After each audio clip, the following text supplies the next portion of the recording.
Sri Kunju Swami's Recollections, Part 2. Advice regarding Sastra learning and Mother's Samadhi. Sri Kunju Swami next describes the advice that he received from Sri Bhagavan after having proposed a stay in Kovilur Math to study the sastras in order to suitably reply to philosophical questions posed by scholars. He, of course, took Sri Bhagavan's advice in this matter to heart. The events surrounding Mother Azhagammal's Samadhi, with Sri Bhagavan granting mukti to his mother, are also brought to life in his eyewitness account. This entire interview in Tamil, conducted in 1989, is available on Arunachala Ashrama's YouTube channel.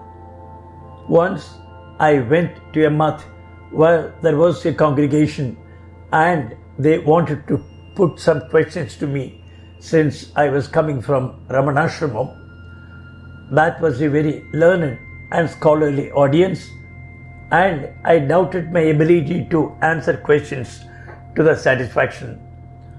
One of the questions put to me was, what is akhantakara vritti? This one word actually has three distinct words in it: akhanda, akara and vritti, and they all actually mean the same thing, that is externalization. I remembered Bhagavan telling me, and also my reading about it somewhere, that the three words mean the same thing, much like samudra, akara, nadi. Samudra or ocean, akara or expanse, and nadi or river, that is when the river merges in the ocean. Similarly, akhandakara vritti is an experience and not an expression in words. The audience and the pandits were very happy because the scholarly interpretation of this term is very different. I had explained it as the pure experience of akhanda, expansive experience. This satisfied them so much that they started treating me differently. They said that I had clearly shown the difference between experience and mere theoretical learning, and that staying at Bhagavan's feet, I had experiential knowledge of the term.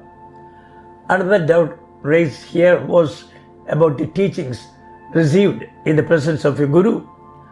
I explained to them that there are three types of benefit that an aspirant receives in the presence of a guru: Viveka Gati, Virakta Gati, and Daiva Gati.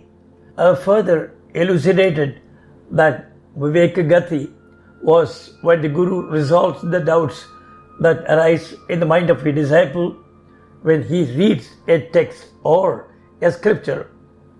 Virakta Gati is like Buddha's life, when a strong experience causes one, by the Guru's grace, to abandon worldly life in search of the truth.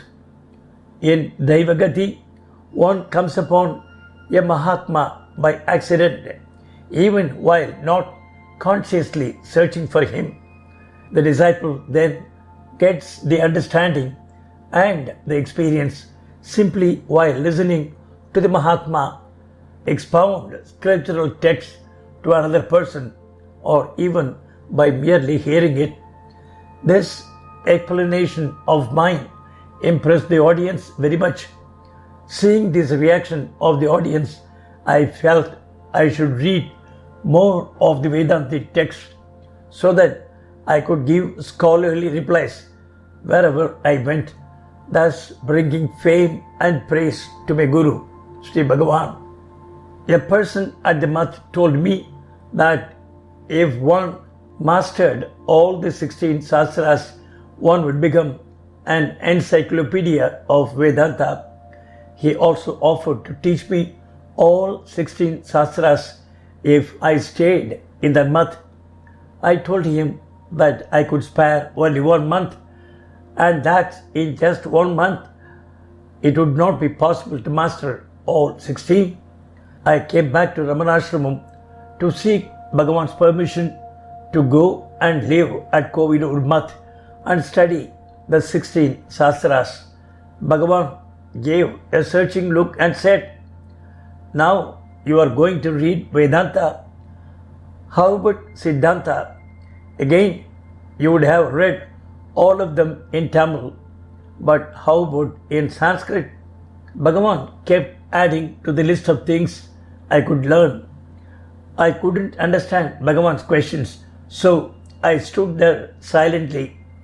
He then said, "What is the use of gaining all this knowledge? If you come to know one thing, that will be all right." As I stood motionless, he added, "If you learn to stay fixed in the heart, everything is known."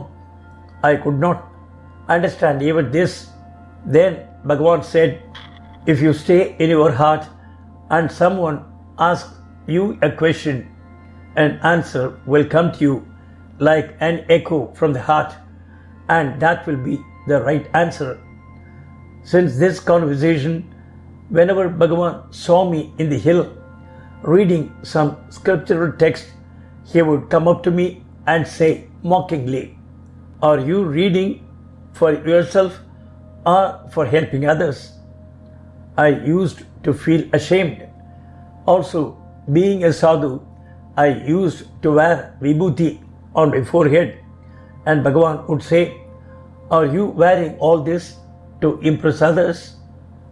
This had a profound impact on me and changed many of my assumed attitudes in life. This was great upadesa for me, that whatever I did or studied, it was to improve my life and not for attracting others by my vesha, dress and outer attitudes. This has molded my entire life. What Bhagavan told me is a blessing. Even today, when someone raises a question, I do not intellectually ponder over it, but give the answer that comes straight from the heart. Bhagavan's words, when listened to and adhered to, act very powerfully. Mother's Samadhi. I will begin with the Samadhi day. On that day, from about 5 o'clock, there was a premonition that this would be the mother's last day.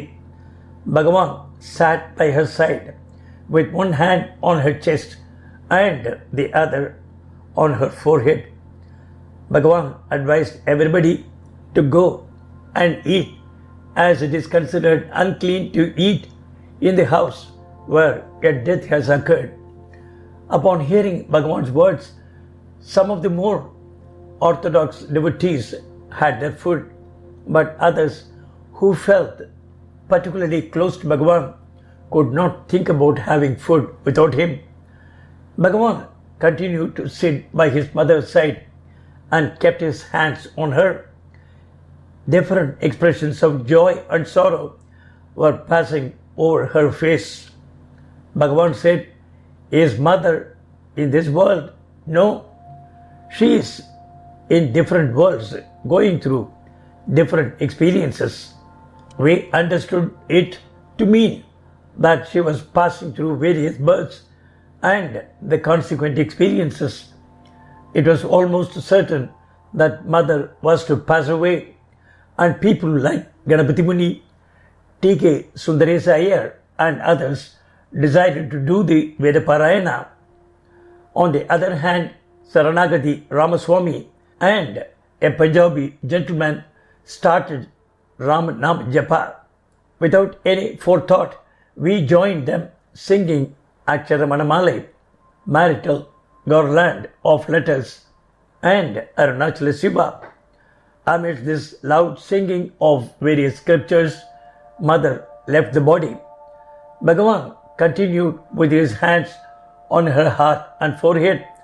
All of us wondered why he was still seated like that. Bhagavan said, when Kunju Swami was breathing his last, I did the same thing. I thought that the jiva had subsided in the heart and removed my hands, but he opened his eyes and the prana, life force, left through the eyes. So this time I am keeping the hands on for longer than needed in order to be sure. I learned this important secret from Bhagavan that day. Then he got up and we all ate. After food, we gathered again near the body without any feeling of pollution. Nayana had raised a question in the Ramana Gita about the possibility of a woman attaining the state of realization. Bhagavan had said that the state of realization does not relate to the gross body. So we all felt that the mother had attained mukti and were very happy. The mother's face glowed with much luster. I also remembered reading somewhere about death that happens after one is purified by the purging of all impurities while in the body. In the last days of her physical life, the mother underwent a lot of purging at the hands of Bhagavan, and all the impurities had been cleansed from the physical body. Since Bhagavan had given her mukti, her whole body and face were lustrous, and it was decided that the body should be given a ceremonial samadhi instead of being cremated, as was customary for Brahmin widows. We joyfully decorated the body with kumkum, garlands and flowers. We all deliberated and it was decided that the samadhi would be made near Palithitam. We decided to bring the body down before 5 a.m. because the crowds would become unmanageable if the news spread in the town. Ramakrishna Swami and Perumal Swami went to town and procured 2 or 3 cart loads of vibhuti, camphor, cement and other materials from the town. A few days before the mother's samadhi, Ramakrishna Swami and myself had gone up the hill and had brought back lots of bamboo sticks to Skandashramam. These were used to carry the body to Palithitam. I was instructed to stay back at Skandashramam as telegrams had been sent to relatives at Tiruchuri and other places, and family members were expected to arrive any time. The body was kept under an Aswatha tree and Bhagavan and other devotees sat near it. Relatives from Tiruchuri and other places by 7:30, and I brought them all down to Palithitam. By this time, the whole town had come to know about the news. Shopkeepers brought supplies of camphor, bananas, etc. Scriptural chanting was begun. It looked like a temple. There were lots of cactuses at the site, and some of us busied ourselves in removing them, while Perumal Swami and others dug the pit and constructed the samadhi inside it. The construction was completed around 10:30 or 11. Bhagavan had actually marked the passages in Tirumandiram, a text written by the great saint Tirumular, which provided instructions about the procedure to be followed in burying the body of a jnani. Mother's body was placed inside the samadhi pit. Bhagavan was the first one to throw in a lot of vibhuti, and others followed with camphor, sandalwood, etc. According to the requirement, the samadhi was then closed, some stones placed over it, and a small shrine constructed over it. It was a glorious sight. After this ceremony, we all went to Padakattu, where arrangements had been made to feed about 200 people. Bhagavan started walking with other devotees towards Parakuttu, a distance of a few hundred yards. Leading the procession were musicians playing the Nadaswaram and drums, so that it took close to 2 hours to cover this short distance. Bhagavan walked so very slowly and majestically that it was a sight even for celestial beings. After completing the day's work, we all came back to Skandashramam. Some of those who had assembled there felt that building a Samadhi was not enough and that a lingam should be installed there. Daily worship performed and Mandala Abhishekam, the concluding puja, performed on the 48th day. Accordingly, a lingam was placed over Mother Samadhi. Kunju Swami and some others would perform the puja in the morning and then come up to Skandashramam for lunch. More construction was completed over the Samadhi before the 48th day, the day for Mandala Abhishekam. Bhagavan and all of us came down to Palititham for the ceremony. Now there was no place to rest for Bhagavan there except for a small room at the Ganapati temple. So Bhagavan rested there. Kumbakonam Rangaswami Iyengar made many different kinds of prasad that day, and the Mandala Abhishekam was celebrated on a grand scale.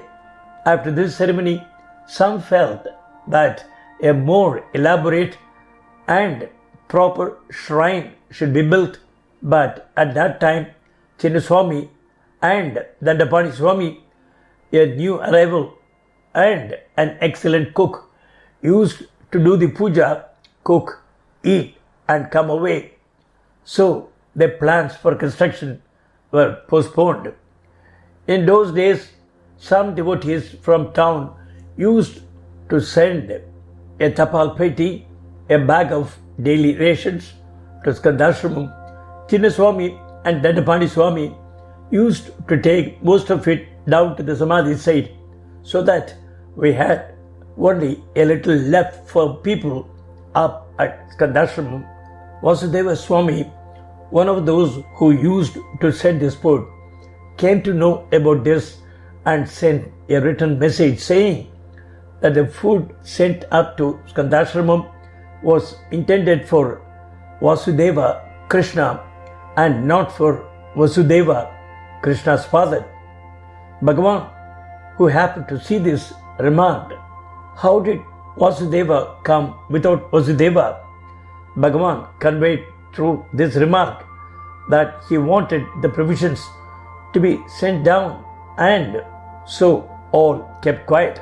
Soon Kunju Swami and Dandapani Swami started making elaborate food preparations and the morning coffee at the foot of the hill by Mother Samadhi. So Ramakrishna Swami and others were tempted to come down. One day, Kunju Swami invited me to come down to eat the special midagu dosai that he was making. He told me that he would make enough for me to be able to take some back for Bhagavan at Skandashramam. I came down the same night thinking that this way I could take dosas to Bhagavan early in the morning. It seems that Bhagavan had inquired about me that night, and Ramakrishna Swami, who was attending on Bhagavan in my absence, told Bhagavan where I had gone and why. Now it was Bhagavan's habit to come down the hill early in the morning to answer nature's call and also to visit Mother Samadhi. That day, Bhagavan came down early in the morning, covering himself with a shawl as it was winter. He came down and said, "Is there anything for an Atiti guest?" I looked up and was thrilled to see Bhagavan standing before me. Hearing me, Kunju Swami and others came and requested Bhagavan to stay and eat the dosas, promising to have some sent up for people at Skandashramam. There used to be a stream running through the ashramam. I gave Bhagavan a neem stick to brush his teeth with. He washed in the stream and then had hot dosa and coffee made with goat's milk. He jokingly remarked that he now understood why everyone was tempted to come down from Skandashramam. To be continued.